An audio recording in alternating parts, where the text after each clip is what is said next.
Welcome back to my channel. दोस्तों, आज ड्रामे की शुरुआत में हम एक माफिया बॉस को एक मासूम लड़की के करीब आते हुए देखते हैं। यानी वह उसके साथ रोमांस कर रहा होता है। वह लड़की नशे में होती है और अचानक उसकी आंख खुलती है। तभी अचानक उसके जिस्म में एक टॉप कलर की रूह दाखिल हो जाती है और वह कहती है, मेरी शना स्नो फॉक्स है, मैं यहाँ क्या कर रही हूँ? मेरी तो एक बम धमाके में मौत हो चुकी थी। फिर उसका सर चकराने लगता है और उसे याद आता है कि जिस लड़की के जिस्म में वह रिबन हुई है वह बहुत ही कमजोर है और उसका नाम जियांग शाओ है, जिसे उसकी सुतीली माँ ने सिर्फ 3 मिलियन के लिए एक अजनबी आदमी के बिस्तर पर भेज दिया था। वह भी ड्रग देकर जब वह उस अशरबी को देखने की कोशिश करती है और वह पूछती है, तुम कौन हो? और जवाब देता है, यह सिर्फ एक वन नाइट स्टैंड है। जिस औरत ने तुम्हें यहाँ भेजा है वह तुम्हें इसका पैसा दे चुकी होगी, तो तुम्हें यह जानने की जरूरत नहीं है कि मैं कौन हूँ। शाह उस मर्द को गर्दन से पकड़कर कहती है, मुझे टच मत करना वरना मैं तुम्हें मार डालूंगी। मगर उसका जिस्म बहुत कमजोर होता है और नशे के जहर की असर की वजह से वह बेहोश हो जाती है। उसके बाद उन दोनों के दरमियान ताल्लुक कायम हो जाता है। अगली सुबह जब शाओ की आंख खुलती है तो उसका सर जोर से दर्द कर रहा होता है। इतने में 2 नौकरानियां आती है और उसे एक कप पकड़ाती है और कहती है, यह पी लो। शाओ पूछती है, इसमें क्या है? वो कहती है, यह कंट्रासेप्टिव पिल है। हमारे यंग मास्टर तुम जैसी नीच तबके की औरत से बच्चा पैदा नहीं करना चाहते।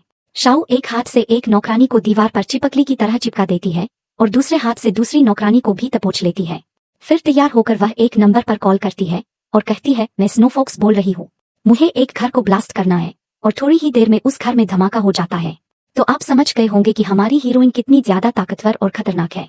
उधर हम ड्रामे के हीरो को देखते हैं जिसका नाम बाइचिन होता है।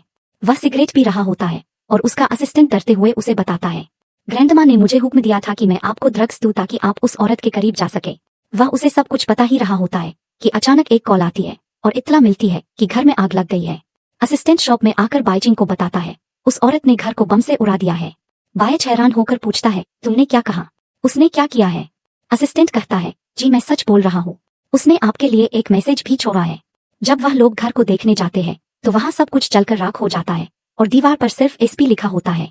बाइचिन अपने असिस्टेंट से कहता है, चाहे तुम्हें पूरी दुनिया को इधर उधर करना पड़े, मुझे वो वाइल्ड वुमेन हर हाल में चाहिए, क्योंकि हीरोइन का ईगो बुरी तरह हिट हो चुका होता है।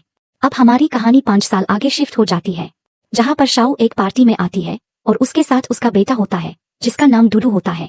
डूडू अपनी माँ से पूछता है, हम लोग अभी तो बाहर मुल्क से वापस आए हैं और आप सीधा क्लब में क्यों आ गई है? शाओ कहती है, तुम्हारी ग्रैंड मदर को ढूंढने के लिए। अपने दिल में वह सोचती है, 5 साल पहले मेरी माँ और सौतेली बहन ने मुझे पैसों के पर्स से बेच दिया था, जिसके बाद मैं प्रेग्नेंट हो गई थी। मैं स्नो फॉक्स हूँ और अपने दुश्मन से बदला लिए बगैर पीछे नहीं हट सकती। रूडू पूछता है, मामा मेरे डैडी कहाँ है? सब बच्चों के पास होते हैं, बस मेरे पास नहीं है। शाओ हंसते हुए कहती है, क्या तुम्हें डिसेबल डरी चलेंगे? क्योंकि अगर वह कमीना मेरे सामने आ गया तो मैं उसकी हड्डियों का कचूमर बना दूंगी। तभी एक कसनों का डाइस हवा में उड़ता हुआ उसकी तरफ आता है। वह उसे कैच करके अपने हाथ से कुचल देती है। डूडू तो बस दिखता ही रह जाता है। लगता है मामा डैडी का भी यही हाल करने वाली है। वहीं दूसरी तरफ बाइचन का असिस्टेंट उसे इत्तला देता है, जिस औरत को हम पिछले 5 साल से ढूंढ रहे थे वह सिटी में वापस आ चुकी है और इत्तला के मुताबिक वह उस वक्त हमारे कैसीनो में है। बाइचन दिल में सोचता है, बिल आखिर तुम आ ही गई, और वह फौरन अपने लोगों को आर्डर देता है, कैसीनो को फौरन ब्लॉक कर दो, कोई भी अंदर से बाहर ना जा पाए। असिस्टेंट पूछता है, बॉस आप इस लेडी के साथ क्या करेंगे? बाई चांस सर्द लहजे में जवाब देता है, जिस तरह इसने मेरे घर को उड़ा दिया था तुम लोग भी इसकी बॉडी के इतने ही टुकड़े कर देना। दूसरी तरफ शाओ क्लब के अंदर अपनी सौतेली बहन को ढूंढने की कोशिश करती है। तभी वहां पर बाई चन अपनी सिक्योरिटी गार्ड्स के साथ पहुंच जाता है और वह ऐलान करते हैं, क्लब को बंद कर दिया गया है, अब कोई यहाँ से बाहर नहीं जा सकता। शाओ गुस्से में बोलती है, क्यों नहीं जा सकता और तुम होते कौन हो मुझे रोकने वाले? मैं तो जाऊंगी। तभी एक आदमी कहता है कि प्रीति लेडी इतनी क्या जल्दी है बाहर जाने की, पहले मेरे साथ थोड़ा फन तो कर लो। डूडू सोफे पर बैठकर कहता है, पेट अंकल अब तो तुम गए काम से। शाओ एक ही थप्पड़ में उस शख्स को दूर फेंक देती है। बाकी सारे सिक्योरिटी गार्ड्स भी जमीन पर पड़े होते हैं। शाओ सबको सबक सिखा चुकी होती है और कहती है, अगली बार किसी औरत को तंग करने से पहले आज का सबक याद रखना। तभी उसे अंदाजा होता है कि डूडू अपनी जगह पर मौजूद नहीं है। वह फौरन घबराकर उसे इधर उधर ढूंढने लगती है। बाइचन का असिस्टेंट उसे बताता है कि इस औरत का कोई भी सुराग हमारे हाथ नहीं लगा, वो यहाँ से जा चुकी है। बाइचन अपने लोगों पर गुस्सा करता है, तुम लोग एक भी काम ढंग से नहीं कर सकते। उस वक्त बाइचन की दादी उसे कॉल करती है और कहती है, तुम कब तक इन फिजूल कामों में लगे रहोगे? मुझे मेरा पोता चाहिए और वह भी अभी इसी वक्त। बाइचन कहता है, मेरी जिंदगी में कोई औरत नहीं है तो बच्चा कहाँ से आ जाएगा? दादी कहती है, इस औरत को ढूंढो, मुझे लगता है कि उस रात हो हमला हो गई हो, मैंने ड्रामों में देखा है, ऐसा ही होता है। जाओ उसे ढूंढो और मेरे लिए ग्रैंडसन लेकर आओ। बाइच कहता है, दादी यह हकीकी जिंदगी है, ड्रामा नहीं है। मैं इतनी बड़ी दुनिया में उस औरत और उस बच्चे को कहाँ से तलाश करूं? इतने में एक सिक्योरिटी गार्ड एक बच्चे को लेकर आता है और कहता है, इस बच्चे की माँ ने हमारे लोगों से लड़ाई की थी। डूडू कहता है, आपने मुझे क्यों पकड़ा है? मैंने तो कुछ भी नहीं किया है। असिस्टेंट कहता है, बॉस यह बच्चा बिल्कुल आप जैसा लगता है। क्या यह वाकई आपका बेटा है? बाईचन गुस्से में कहता है, बकवास बंद करो, मेरा कोई बच्चा नहीं है।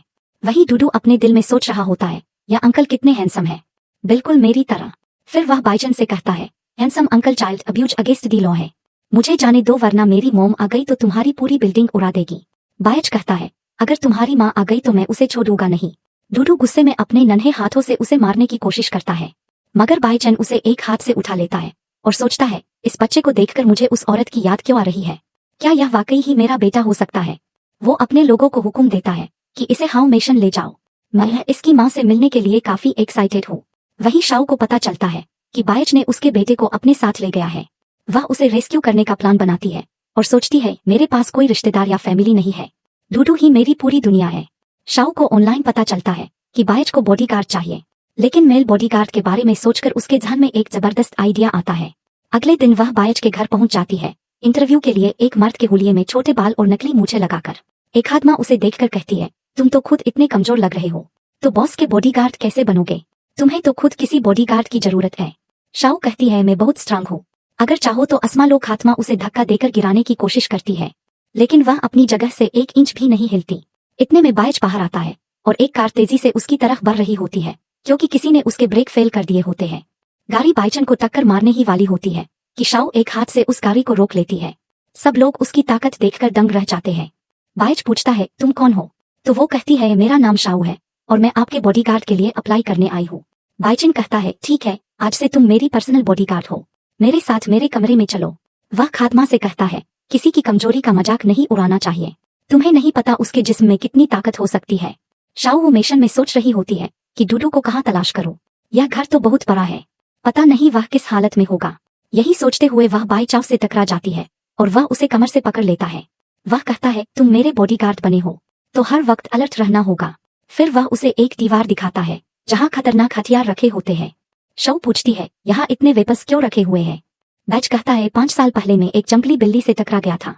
फिर वह एक तलवार उठाकर कहता है, यह सब उसे वेलकम करने के लिए है, ताकि मैं दिखा सकूं कि मैं कितना पावरफुल हूँ। शाओ ही दिल में सोच रही होती है कि 5 साल पहले मैं भी एक कमीने से मिली थी, मुझे भी इस दिन का इंतजार है जब मैं उसकी हड्डियों का सुरमा बनाऊंगी। बाइसन कहता है, मुझे अपने कपड़े चेंज करने हैं, मेरी मदद करो। वह कहती है, यह क्या मुसीबत है, और बोलती है, आई एम सॉरी, मैं यह नहीं कर सकती, यह आप खुद कर ले। पैच उसे गौर से देखता है और कहता है, कुछ दिन पहले मेरे हाथ में चोट लग गई थी, तुम मेरे पर्सनल बॉडीगार्ड हो और एक मर्द का दूसरे मर्द की मदद करने में क्या मसला है? शाओ के पास इनकार करने का कोई ऑप्शन नहीं होता, तो वह बायच के कपड़े उतारने लगती है। उसे ख्याल आता है कि उसकी फिजिक कितनी जबरदस्त है और वह उसे कुछ अजीब सा महसूस होने लगता है। वह जल्दी से वहां से जाने लगती है, यह कहकर कि वह यह नहीं कर सकती, मगर उसका पाँव फिसल जाता है। बाईचन फौरन उसका हाथ पकड़कर उसे अपनी तरफ खींचता है और दोनों बेड पर गिर जाते हैं, जिसकी वजह से उनकी एक्सीडेंटल केस हो जाती है। बाईचन को अचानक उस लड़की का चेहरा याद आने लगता है। वह शाओ की गर्दन पर चाकू रचकर पूछता है, तुम वही जंगी बिल्ली हो? शाओ घबराकर कहती है, आपको कोई गलतफहमी हुई है, मैं एक मर्द हूँ। बायच दिल में सोचता है, मतलब मैंने एक मर्द को किस कर लिया? यह लम्हा दोनों के लिए बहुत ऑकवर्ड हो जाता है। उस वक्त बायच का असिस्टेंट आ जाता है और शाहू को बायच की गोद में बैठा देख लेता है। बायच जल्दी से उसको खुद से अलग करता है। असिस्टेंट कहता है, ग्रैंडमा ने आपके लिए एक अर्जेंट मैसेज भेजा है। बायच पूछता है, क्या मैसेज है? असिस्टेंट पूरे ड्रामे अंदाज में कहता है, कुत्ते के बच्चे हो गए हैं, लेकिन बायच ने अभी तक हमें एक बच्चा नहीं दिया। आपका नालायक ग्रैंडसन कुत्ते से भी गया गुजरा है। बायचन गुस्से से उसे देखता है तो असिस्टेंट बोलता है, ऐसा मैं नहीं कह रहा, यह सब तो ग्रैंडमा ने कहा है और उन्होंने आपको फौरन बुलाया है। शाहू दिल में सोचती है, बायच तो बाप ही नहीं बन सकता, तो इसका मतलब वह शख्स नहीं है जिसके साथ मैंने 5 साल पहले रात गुजारी थी। बायच शाहू से कहता है, मैं ग्रैंड माँ से मिलने जा रहा हूँ, तब तक तुम इस घर में रहो, सबसे वाकफियत हासिल करो और मेरे साथ जाने की कोई जरूरत नहीं है। शाहू सोचती है, बहुत अच्छा, इस दौरान मैं डूडू को ढूंढ लूंगी। बायच अपने असिस्टेंट से कहता है, 5 साल पहले ग्रैंडमा ने मुझे नशा देकर एक जंगली औरत के पास भेजा था और वह कह रही थी कि उस रात वह प्रेग्नेंट हो गई थी। क्या बकवास है, लेकिन उसकी ग्रैंडसन की ख्वाहिश की वजह से मैं अपना वादा पूरा करूंगा। मैं सोच रहा हूँ एक बच्चा अडॉप्ट कर लूं। उस वक्त एक मेड एक बच्चा लेकर आती है और वह कहती है, हमें आपके लिए बेबी मिल गया है। बायच उसे देखे बगैर कहता है, ठीक है, इसे तैयार करो, मैं इसे ग्रैंडमा की बर्थडे पार्टी में लेकर जाऊंगा। उन्हें सरप्राइज देना चाहता हूँ। बाईचन असिस्टेंट से पूछता है, वह बच्चा जो हमें क्लब में मिला था उसका क्या हुआ? असिस्टेंट कहता है, डोंट वरी बॉस, वह तो यहाँ पर पार्टी की तरह एंजॉय कर रहा है, जैसे गर्मियों की छुट्टियां गुजारने आया हो। हम देखते हैं कि मेघ जिस बच्चे को लेकर आती है वह दरअसल उसका अपना बेटा होता है। वो उसे कहती है कि आज के बाद तुम मुझे मोम मत कहना, क्योंकि मैं चाहती हूँ कि मास्टर तुम्हें अडॉप्ट कर ले और तुम लिटिल यंग मास्टर बन जाओ। मैं तुम्हें तैयार करके एक बड़े से गिफ्ट बॉक्स में बिठा दूंगी ताकि तुम ग्रैंडमा को सरप्राइज दे सको। लेकिन मिस्टेक से सवन डूडू को उस बॉक्स में बिठा देती है। अब हमें ग्रैंडमा की बर्थडे पार्टी का सीन दिखाया जाता है। बाईचन उन्हें बर्थडे विश करता है और कहता है, मेरे पास आपके लिए एक सरप्राइज है।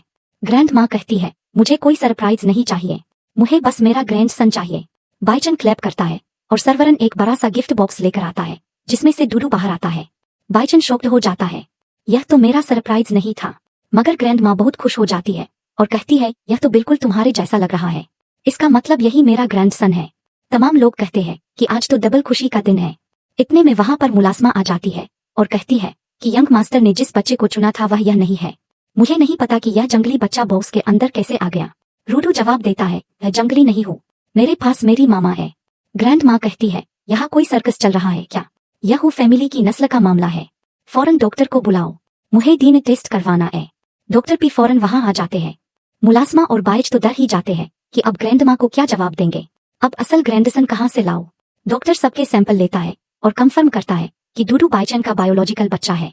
यह सुनकर ग्रैंडमा की खुशी की कोई हद ही नहीं रहती। असिस्टेंट कहता है, मैंने कहा था ना। बाईचन हैरान रह जाता है, इसका मतलब यह बच्चा मेरा है और इस जंगली बिल्ली का। डूडू बाइच को गले लगाकर कहता है, डैडी मैं आपको हर दिन याद करता था, मैं आपसे मिलने की भी दुआ करता था। बाइच जज्बाती होकर जवाब देता है, सॉरी बेटा, मुझे इन 5 सालों में तुम्हारे वजूद का इल्म ही नहीं था, लेकिन आज से तुम्हारे डैडी हर दिन तुम्हारे साथ रहेंगे। ग्रैंडमा डूडू को घर ले आती है और उसे बहुत सारे खिलौने देती है। डूडू शुक्रिया अदा करता है लेकिन फिर कहता है कि मुझे इन सब की जरूरत नहीं है। बाईचन पूछता है, फिर तुम्हें क्या चाहिए? डूडू मासूम शक्ल बनाकर कहता है, मैं चाहता हूँ कि मम्मी और डैडी एक हो जाए और हम सब एक हैप्पी फैमिली बन जाए। ग्रैंड माँ खुश होकर कहती है, अपनी मम्मी को कॉल करो, मैं तुम्हारी मम्मी डैडी की ग्रैंड वेडिंग करवा दूंगी। उधर डूडू शऊ को ढूंढ रही होती है। इतने में डूडू उसे कॉल करता है। वह पूछती है, तुम कहाँ हो? मैं अभी तुमसे मिलने आ रही हूँ। डूडू कहता है, मम्मी रिलैक्स हो जाओ, मुझे डैडी मिल गए हैं और मैं इनके साथ हूँ। शाऊ गुस्से में कहती है, इस कमीने को तो मैं छोड़ूंगी नहीं। यह सुनकर डूडू डर जाता है और फोन कान से हटा लेता है। बाइच पूछता है, वह क्या बोल रही? डूडू जल्दी से जवाब देता है, मम्मी कह रही है कि वो आपसे शादी करने के लिए बहुत एक्साइटेड है। बाईचन कहता है, और मैं इसकी टांगे तोड़ने के लिए बहुत एक्साइटेड हूँ। दूसरी तरफ शाऊ फोन पर पूछती है, तुम्हारे डैडी ने क्या बोला? डूडू जवाब देता है, डैडी आपसे शादी करना चाहते हैं। बहुत ही होशियारी के साथ अपने माँ बाप को एक करने की कोशिश कर रहा होता है। ग्रैंडमा बोलती है, तुम कितने ज़हीन हो, कल हमारी फैमिली का ग्रैंड मीट अप है और उसी दिन तुम दोनों अपना मैरिज सर्टिफिकेट लोगे। डूडू परेशान हो जाता है, कल का दिन तो बहुत तूफानी होने वाला है। मगर बाईचन साफ इनकार कर देता है, मैं इस जंगली औरत से कभी शादी नहीं करूंगा।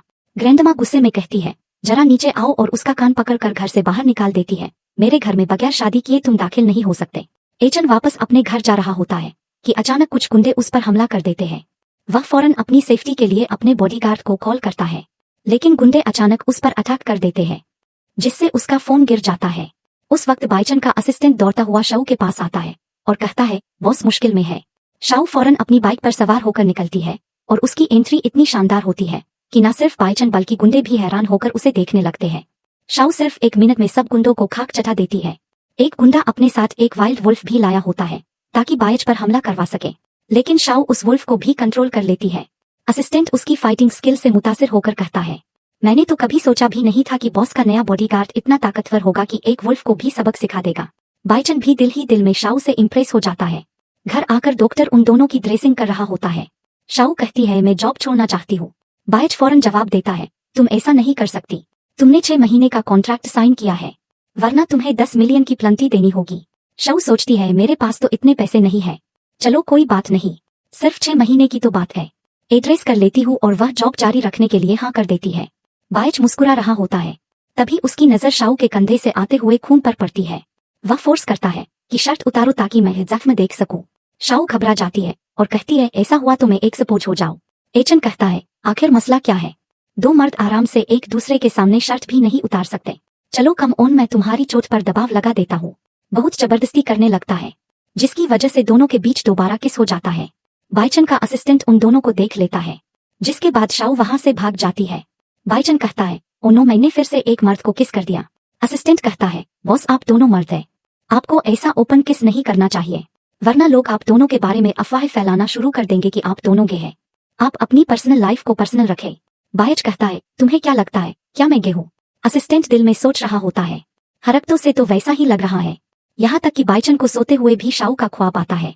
ख्वाब में वह उसे किस कर रहा होता है। जब सुबह उसकी आंख खुलती है तो कहता है, ओ नो, अब मुझे बेडशीट भी बदलनी पड़ेगी। मुझे ख्वाब में भी मेरा बॉडीगार्ड क्यों नजर आ रहा है? क्या मैं वाकई में गे बन गया हूँ? और आज मुझे उस वाइल्ड कैट से भी मिलने जाना है। इतने में शाओ बॉडीगार्ड के रूप में उसके सामने आ जाता है। बाईचन सोचता है, क्या मैं वाकई में इससे अट्रैक्ट हो गया हूँ? इतने में शाओ बोलती है, आज मुझे छुट्टी चाहिए क्योंकि मुझे कुछ पर्सनल काम है।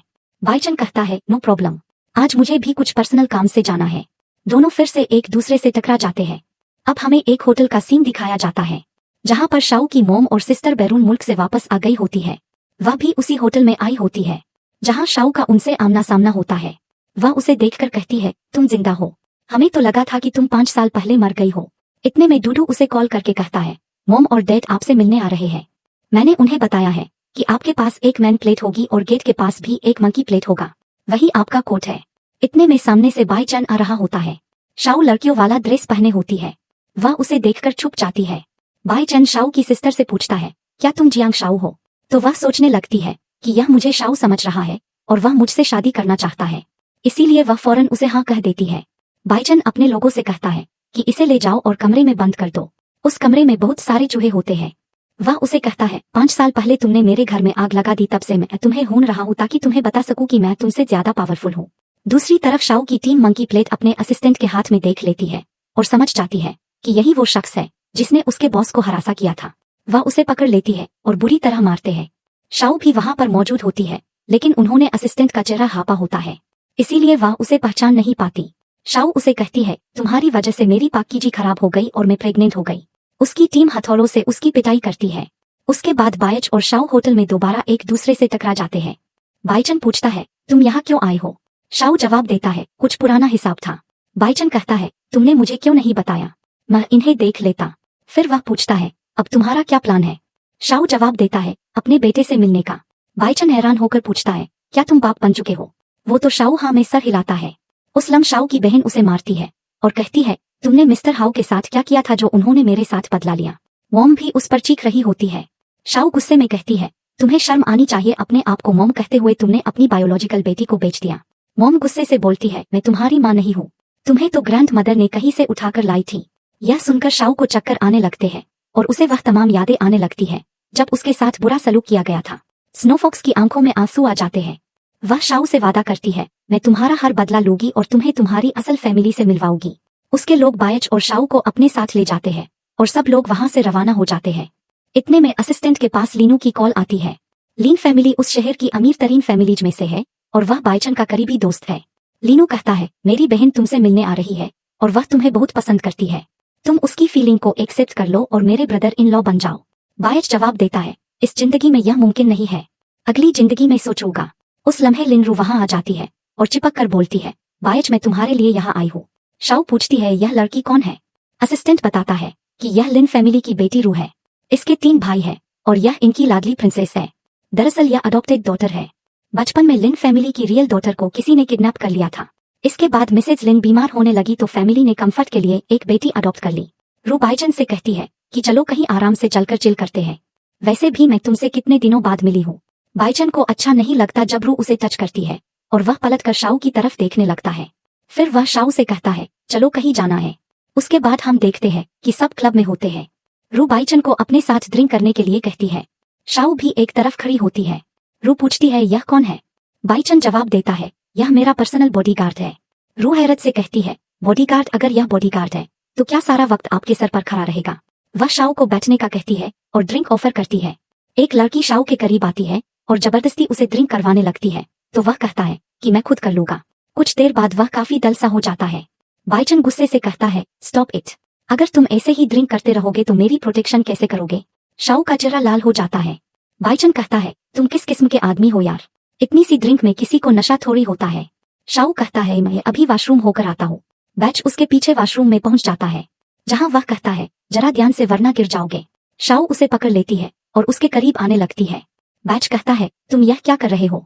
एक मर्द को दूसरे मर्द के साथ ऐसा नहीं करना चाहिए। शाओ कहती है, किसने कहा है कि मैं मर्द हूँ? मैं तो एक औरत हूँ। अगर यकीन नहीं आ रहा तो मेरी चेस्ट पर हाथ रखकर देख लो। फिर वह बाइचन का हाथ पकड़कर अपनी चेस्ट पर रखती है। बाइचन हंसने लगता है और कहता है, थैंक गॉड, मुझे किसी मर्द पर क्रैश नहीं हुआ। वो उसे किस कर लेता है और फौरन अपने असिस्टेंट को कॉल करके कहता है, गाड़ी निकालो, हम घर जा रहे हैं। असिस्टेंट रू को बता देता है कि बाइचन को पहले ही एक लड़की पसंद है। बाइचन शाओ को गोद में उठाकर ले आता है। वो कहता है, अगर किसी ने भी ग्रैंड मदर को कुछ भी बताया तो मैं उसे नौकरी से निकाल दूंगा। सब लोग आपस में बातें करने लगते हैं। इसका मतलब बॉस वाकई गे नहीं है, इसीलिए उसकी जिंदगी में आज तक कोई औरत नहीं आई। बायच शाओ को रूम में ले जाता है, लेकिन वहां भी शाओ उसे पकड़ कर रखती है। असिस्टेंट भी उन दोनों के पीछे रूम में आता है और उन्हें उसे करीब देखकर कहता है, मैंने तो कुछ भी नहीं देखा। बायच गुस्से से कहता है, बकवास बंद करो और जाकर हैंग ओवर सूट ले आओ। शाओ अभी भी उसे टाइटली पकड़े जा रही होती है और छोड़ने का नाम ही नहीं ले रही होती। रू गुस्से में ग्रैंड मदर को कॉल करके सब कुछ बता देती है। वह कहती है, आपको फौरन घर आना होगा। उस वक्त ग्रैंड मदर डूडू के साथ होती है। डूडू भी गुस्से में कहता है, डैडी यह क्या कर रहे हैं? उन्हें तो मेरी मॉम से शादी करनी चाहिए। और वह दोनों फौरन घर की तरफ निकल पड़ते हैं। रू खुश होती है और कहती है, अब एक जबरदस्त शो देखने को मिलेगा। असिस्टेंट शाओ के लिए हैंगओवर सूप लेकर आता है। शाओ सूप पीने से इनकार कर देती है और कहती है, यह बहुत कड़वा होता है, मैं नहीं पी सकती। बैच जैसे तैसे करके उसे जबरदस्ती सूप पिलाता है, जिसके बाद वह शाओ को होश आता है और वह फिर से मर्द बनने की अदाकारी शुरू कर देती है। बॉस, मैं आपके कमरे में कैसे आया? मैं तो क्लब में था। पायच उसे बेड पर खींचकर किस करने लगता है। शाओ कहती है, आप क्या कर रहे हैं? मैं एक मर्द हूँ। पायच जवाब देता है, बस करो, मुझे मालूम है कि तुम औरत हो। शाओ हैरत से कहती है, तो तुम्हें पहले से सब कुछ पता था? बाइचन कहता है कि हाँ, क्योंकि तुमने नशे में मेरे साथ सब कुछ कर लिया। देखो, तुम अभी भी मेरे बेड पर हो। इसीलिए दोनों को ग्रैंड मदर के चीखने की आवाज आती है। असिस्टेंट उन्हें रोकने की कोशिश करता है। आप गलत समझ रही है, बॉस और बॉडीगार्ड कुछ काम की बात कर रहे हैं, आपको वहां नहीं जाना चाहिए। असिस्टेंट बार बार उन्हें रोकने की कोशिश करता है, मगर ग्रैंड मदर उसकी एक नहीं सुनती और उसे धक्का देकर कमरे के अंदर आ जाती है। उनके साथ डूडू भी होता है। वह एक नजर में ही शाओ को पहचान लेता है और आहिस्ता आहिस्ता ग्रैंड मदर के कान में कहता है, यह मेरी मोम है और यहाँ मर्द बनने का दिखावा कर रही है। उसी वक्त रू भी वहां पर पहुंच जाती है और फखरिया अंदाज में कहती है, देखा ग्रैंड मदर, मैंने कहा था ना कि बाइचन अपने बॉडीगार्ड के साथ है। एंड माँ समझती है कि शाओ यह सब इसीलिए कर रही है ताकि चेक कर सके कि बाइचन वाकई इसके फ्यूचर हस्बैंड बनने के काबिल है भी या नहीं। फिर वह बाइचन से कहती है, आज मैं तुम्हें एक सबक सिखाऊंगी, और स्टिक से रू को ही मारना शुरू कर देती है। रू चीखती है, ग्रैंडमा, आप मुझे क्यों मार रही है? आपको तो उस बॉडीगार्ड को मारना चाहिए जो यंग मास्टर को सिड्यूस कर रहा है। डूडू कहता है, ग्रैंडमा ने कोई गलती नहीं की, उन्होंने उस शख्स को मारा है जो वाकई ही मार खाने का हकदार है। ग्रैंडमा रूह को मारते मारते कमरे से बाहर निकाल देती है। रूह दिल में सोचती है, लगता है बाइचन के साथ ग्रैंडमा का भी दिमाग खराब हो चुका है, जो एक रिलेशनशिप को सपोर्ट कर रही है। इसके बाद डूडू बाइचन को डैडी कहकर बुलाता है। शाओ शॉक्ड हो जाती है, क्या डूडू का डैडी बाइचन है? ग्रैंडमा पूछती है, क्या आज तुम मेरी future grand daughter in law से मिले? तुम कब उसे शादी करके घर ला रहे हो? बाइचन कहता है कि आई एम सॉरी ग्रैंडमा, लेकिन मैं उस लड़की से शादी नहीं करूंगा क्योंकि वह एक वाइल्ड कैट है जिसे जरा भी तमीज नहीं। डूडू और ग्रैंडमा हंसने लगते हैं और उसे हिंट देने की कोशिश करते हैं कि ऐसी बातें ना करे, मगर बाई चांस समझता नहीं और बोलता जाता है, वो एक अनएजुकेटेड और अनस्किल औरत है जो मेरी बीवी बनने के काबिल ही नहीं है, और यह जो सारे वेपर्स है यह मैंने उसी के लिए तैयार किए हैं। एक बार वह मेरे सामने आ जाए, मैं इसकी टांगे तोड़ डालूंगा। वैसे भी मुझे अब किसी और औरत से लगाव है। डूडू और ग्रैंडमा बार बार खांस खांस कर उसे चुप करवाने की कोशिश करते हैं। असिस्टेंट हैरानी से पूछता है, क्या हो गया है आप दोनों को? लगता है कि आपको डॉक्टर के पास जाना चाहिए, काफी शदीद कोल्ड और काफ लग रही है। बाइचन की बातें सुनकर शाओ का फ्रस्ट्रेशन लेवल आसमान को छूने लगता है। वह दिल में सोचती है, तो मतलब यही वह कुत्ता कमीना है जिसने 5 साल पहले मुझे हिरासा किया था। वह हंटर उठाती है और बाइच को मारने लगती है। बाइचन चीख कर कहता है, आखिर तुम्हें हो क्या गया है? तुम मुझे क्यों मार रही हो? तुम तो मेरी बॉडीगार्ड हो। शाओ गुस्से से जवाब देती है, नहीं, मैं तुम्हारी खुश भी नहीं हूँ। यह बोलकर वह वहां से चली जाती है। डूडू खौफजदा हो जाता है, पता नहीं अब क्या होने वाला है। शाओ की असिस्टेंट कहती है, इसका मतलब वह पर्सन बाय ही था, मैं अभी जा रही हूँ उसे खत्म करने के लिए। शाओ गुस्से में बोलती है, जाने दो, उसकी कोई जरूरत नहीं। तुम बस यह पता लगाओ कि यह पेंटेंट किस फैमिली का है। वहीं हमें लिन फैमिली का मंजर दिखाया जाता है, जहां मिसेज लिन अपनी खोई हुई बेटी की तस्वीर देखकर रो रही होती है। उनका एल्डर सन उन्हें समझाता है, मॉम प्लीज परेशान होना बंद करें, मुझे यकीन है कि एक दिन हमें अपनी बहन जरूर मिल जाएगी। मॉम कहती है, अब तक तो वह काफी बड़ी हो चुकी होगी, कि वह सब अपनी गुमशुदा बेटी के बारे में बात कर रहे होते हैं कि इतने में रू वहां आ जाती है। वो उन्हें बाइचन और उसके बॉडीगार्ड के बारे में बताती है। यह सुनकर लिल फैमिली का बड़ा बेटा बहुत ऑफरन हो जाता है। वह गुस्से से कहता है, उसे सजा देकर रहूंगा। मॉम उसे समझाती है कि तुम्हें इस तरह हर्गेंग नहीं होना चाहिए। मैंने हमेशा तुम्हें हम्बल और अच्छा इंसान बनने की तालीम दी है। यहाँ हमें पता चलता है कि लिन फैमिली हर साल अपनी मिसिंग डॉटर की बर्थडे पार्टी मनाती है और इस बार भी वही पार्टी हो रही होती है। रू का चेहरा साफ बता रहा होता है कि वह अंदर से कितनी जेलस है, लेकिन वह सोचती है कि यह एक जबरदस्त मौका है इस बॉडीगार्ड को सबक सिखाने का। लिहाजा वह शाओ को कॉल करके पार्टी में इनवाइट कर लेती है। शाओ की असिस्टेंट कहती है कि बॉस, उस लड़की के इंटेंशन आपके लिए ठीक नहीं लगते, आपको वहां नहीं जाना चाहिए। शाओ जवाब देती है कि मैं जरूर चाहूंगी ताकि मुझे पता तो चले कि वह कौन सी ट्रिक इस्तेमाल करने वाली है। फिर हमें पार्टी का मंजर दिखाया जाता है जहां शाओ बॉडीगार्ड के गेटअप में पहुंच जाती है, लेकिन मिजलिन जैसे ही उसे देखती है शॉक्ड हो जाती है और मुसलसल बस उसी को घूरती रहती है। रू सोचती है अब एक जबरदस्त मौका है इसे सबक सिखाने का। वह शाओ से कहती है, चलो तुम यहाँ आ गई हो तो थोड़ी हेल्प कर दो, यह सामान स्टोर रूम में रख दो। बाइचन कहता है, यह तुम्हारा कोई सर्वेंट नहीं है, ना ही मेरा, तुम्हें अपने गेस्ट को ऐसे ट्रीट नहीं करना चाहिए। शाओ कहती है, नो प्रॉब्लम, जरा सा काम है, मैं कर दूंगी, और वह दोनों बैरल उठाकर ले जाते हैं। वहीं बाइचन रू के करीब आकर उससे चिपकने लगती है, यानी वह उसे सिड्यूस करने की कोशिश करती है और फिर अचानक अपनी जैकेट उतारकर शोर मचाती है। यह मुझे छेड़ रहा था, इसने मुझे मोलिस्ट किया है। बाइच कहता है, ऐसा तो हो ही नहीं सकता। सब लोग बाइचन पर चढ़ दौड़ते हैं। तुम एक दो कौड़ी के बॉडीगार्ड के लिए हमारे खिलाफ खड़े हो रहे हो, यह मसला बहुत सीरियस है, तुम्हें इसे संजीदगी से लेना चाहिए। शाओ कहती है, डोंट वरी, मैं खुद ही हैंडल कर लूंगी। फिर वो रू से पूछती है, क्या तुम श्योर हो कि मैंने तुम्हें मोलिस्ट किया है? रू कहती है, हाँ। शाओ कहती है, वेट करो, मैं अभी आती हूँ, और हाँ, टेंशन ना लो, मैं भागने वालों में से नहीं हूँ। इसके बाद वह एक लड़की के रूप में सबके सामने आती है। यह सब देखकर हैरान रह जाते हैं और पूछते हैं, तुम एक बॉडीगार्ड के गेटअप में मर्द बनकर यहाँ क्यों आई थी? बाइचन का असिस्टेंट कहता है, तो इसका मतलब आपको पहले से सब पता था और आपने मुझे कुछ भी नहीं बताया। रू का झूठ सबके सामने आ जाता है और उसके डैड उसे थप्पड़ मारते हैं। तुम्हें अपने कंफर्ट के लिए दूसरों पर इल्जाम नहीं लगाना चाहिए। इतने में ही बाइचन के पास एक कॉल आती है जिसे जवाब देने के लिए वह बाहर चला जाता है। लिन फैमिली का एल्डर सन कहता है, मॉम डैड, आज हमारी सिस्टर का बर्थडे है और इसके बर्थडे के मौके पर मैंने एक गिफ्ट तैयार करवाया है, और वह एक पैराफन डॉल होती है जिसे देखकर सब बहुत ज्यादा खुश हो रहे होते हैं। रू शाओ को धक्का मार देती है और वह डोर से टकरा जाती है, जिसकी वजह से वह गिरकर टूट जाती है और रू उसका इल्जाम शाओ पर लगा देती है। सिक्योरिटी गार्ड से कहती है, इसे यहाँ से उठाकर गली में फेंक दो। दो गार्ड्स आते हैं जो शाओ कहती है, तुम्हें क्या लगता है कि यह लोग मुझे हाथ भी लगा सकते हैं? और वह एक ही पंच में दोनों को हवा में उड़ा देती है। उधर मिजलिन उस टूटी हुई डॉल को देखकर रोने लगती है और उसके टुकड़ों से उनके हाथ में चोट लग जाती है, जिससे काफी खून निकलता है। यह सब देखकर सब परेशान हो जाते हैं। शाओ का सर चकनाने लगता है और उसे अपने बचपन की कुछ यादें वापस आने लगती है। यहाँ हमें पता चलता है कि वही लिन फैमिली की रियल डॉटर है और इसकी माँ को भी शाओ से मदरली वाइब्स आने लगती है। रू यह सब देखकर जेलस हो रही होती है और वह शाओ के सर पर एक फ्लावर पॉट मारने ही वाली होती है, लेकिन मॉम आगे आकर शाओ को बचा लेती है। शाओ सबको एक्सप्लेन करती है, मुझे याद आ गया है कि मैं ही आपकी डॉटर हूँ। रू कहती है, ऐसा हो ही नहीं सकता। शाओ कहती है, अगर शक है तो डीएनए टेस्ट करवा लो। डीएनए टेस्ट पॉजिटिव आता है। यह देखकर मॉम और डैड बहुत खुश होते हैं और वह शाओ को एक कमरे में ले जाते हैं और कहते हैं, हमने हर साल तुम्हारा बर्थडे सेलिब्रेट किया, तुम्हारे लिए गिफ्ट्स और क्लॉथ्स रखे हैं, यह सब इसी कमरे में मौजूद है। शाओ यह सब देखकर इमोशनल हो जाती है। रू आकर कहती है, आई एम सॉरी सिस्टर, मुझे नहीं पता था कि तुम कौन हो। डैड शाओ से कहते हैं, यह मेरे एक ओल्ड फ्रेंड की डॉटर है, इसके डैड की डेथ हो गई थी तो मैंने इसे अडॉप्ट कर लिया, मुझे यकीन है तुम इसे अपनी बहन समझोगी। वह शाओ को नयन कहकर पुकारते हैं और उसे बताते हैं कि तुम्हारी एंगेजमेंट बचपन में ही बाई चांस से तय हो गई थी और अब जब तुम वापस आ गई हो तो हम इसका ग्रैंड सेलिब्रेशन करेंगे। आइच जब कॉल सुनकर वापस आता है तो वह कहता है, सब लोग कहाँ गए? फिर उसे बताया जाता है, तुम्हारी खोई हुई फियन से वापस आ गई है। वह हैरान होकर सोचता है, नियन कहाँ से आ गई? मैं तो शाओ को लाइक करता हूँ, मगर सब लोग उसे करते हैं कि वह नियन से मीट करे। अब हमें नेक्स्ट डे का सीन दिखाया जाता है जहाँ बाइचन एक रेस्टोरेंट में बैठा नियन का इंतजार कर रहा होता है। इतने में ही शाओ उसके सामने आ जाती है। बाइचन पूछता है, तुम यहाँ क्यों आई हो? शाओ कहती है, मैं किसी से मिलने आई हूँ। वह कहता है, मेरे साथ लंच करोगी? शाओ इनकार कर देती है और कहती है, मेरी एक ब्लाइंड डेट है। जब बाइचन कहता है कि आई लाइक यू और मुझे इस चीज से फर्क नहीं पड़ता कि मेरी एंगेजमेंट कहाँ हुई है, क्योंकि तुम मेरे लिए ज्यादा इंपॉर्टेंट हो, और वह शाओ के साथ एक क्लोज बॉन्ड बनाता है। शाओ अपनी नियन वाली शना को छुपा कर रखती है। उस वक्त ग्रैंड माँ को भी पता चल जाता है कि लिन फैमिली की बेटी नियन वापस आ गई है, मगर वह यह नहीं जानती कि वह लड़की दरअसल शाओ ही है। तब वह लोग ऐलान करते हैं कि हम नियन की बायन से एंगेजमेंट तोड़ रहे हैं और उसकी वेलकम पार्टी रख रहे हैं।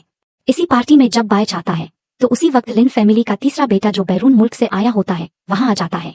वह रूह को अपनी सगी बहन समझता था और उससे मोहब्बत भी करने लगा था। रूह उसे इमोशनली ब्लैकमेल करने के लिए जाकर गले लग जाती है और बोलती है, अच्छा हुआ तुम आ गए, यहाँ पर कोई मुझे पसंद नहीं करता, सब नियन को ही अहमियत दे रहे हैं, बेहतर होता मैं यहाँ से चली जाती। वह कहता है, मेरे लिए सिर्फ तुम ही मेरी सगी बहन रहोगी, मैं अभी उसे घुटनों के बल हुकाकर तुमसे माफी मंगवाऊंगा। शाऊ मना करती है और कहती है, तुम्हारे अंदर कोई सलाहियत नहीं है, इसीलिए तुम गंदी चालें इस्तेमाल कर रहे हो सबकी नजरों में मासूम बनने के लिए। जवाब देता है, तुम कितनी अनएजुकेटेड हो, तुम मेरी प्यारी बहन से इस तरह कैसे बात कर सकती हो, मैं तुम्हें कभी भी अपनी बहन नहीं मानूंगा। इतने में बायचैन आ जाता है और पूछता है, तुम लिन फैमिली की गैदरिंग में क्या कर रहे हो? तो वो झूठ बोलती है, मैं यहाँ किसी से मिलने आई थी। एचन पूछता है, किससे? वह जवाब देती है, अपने फियंसे से। एचन गुस्से में कहता है, मैं तुम्हारे बेबी का डैडी हूँ, मैं तुम्हें पसंद करता हूँ, तुम मुझे छोड़कर किसी और कमीने से शादी करने का सोच भी कैसे सकती हो? वो कहती है, मेरे फियोसे को बुरा भला मत कहो, वह बहुत अच्छा इंसान है और उसी को जेलसी दिलाने के लिए अपने फियंसे की खूब तारीफ करती रहती है।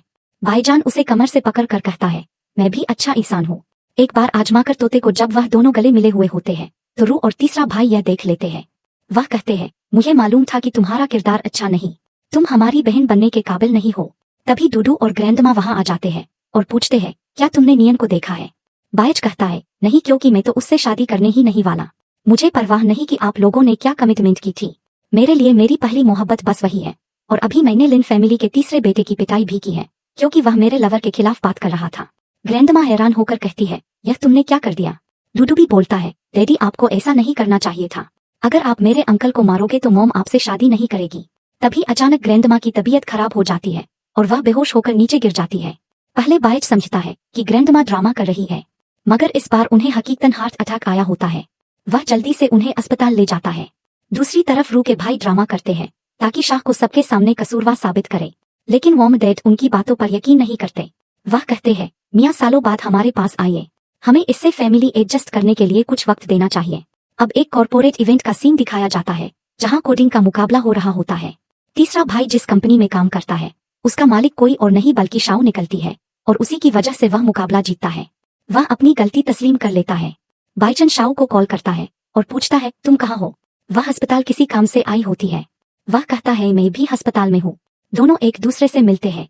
बाइचन उसे उठाकर एक तरफ ले जाता है और कहता है, मैं तुम्हें पसंद करता हूँ और मुझे मालूम है कि तुम भी मुझे पसंद करती हो।